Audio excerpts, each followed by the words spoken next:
आई गइलू चढ़ते दशहरा, कौन कमी भइल बाटे बोल रानी तहरा, बोल रानी तहरा, बोल रानी तहरा।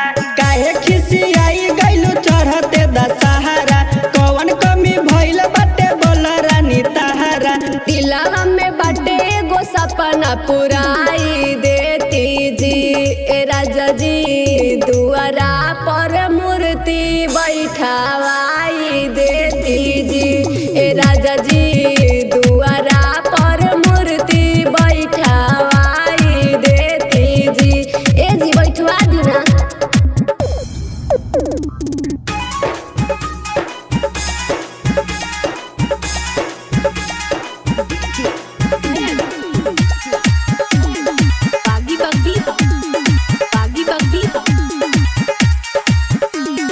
मैया के मूर्ति बैठावे में लागी रानी खर्चा हो भारी, खर्चा हो भारी। एहो साल मानी जातू बतिया, आगे साल दे बैठाई, बैठाई। मैया के मूर्ति बैठावे में लागी रानी खर्चा हो भारी, एहो साल मानी जातू बतिया, आगे साल दे बैठाई। मैया के मूर्ति अपना हाथ से सजाई देता हो ए राजा हो, दुआरा पर मूर्ति बैठावाई देता हो ए राजा हो, दुआरा पर मूर्ति बैठावाई देता हो ए राजा हो।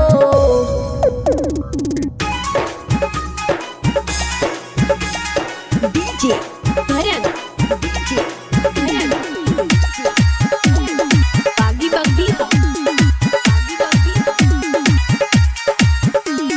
राजू दीवाना से काहे मुहावा हली हलू फुलाई, हली हलू फुलाई। जीतियत करेलू गोरी तो देहब मूर्ति बैठाई, मूर्ति बैठाई। राइटर सतीश से काहे मुहावा हली हलू फुलाई, जीतियत न करेलू गोरी तो देहब मूर्ति बैठाई। सोइया राज गोरखपुरी काल सारा खाई देती जी ए राजा जी, दुआरा पर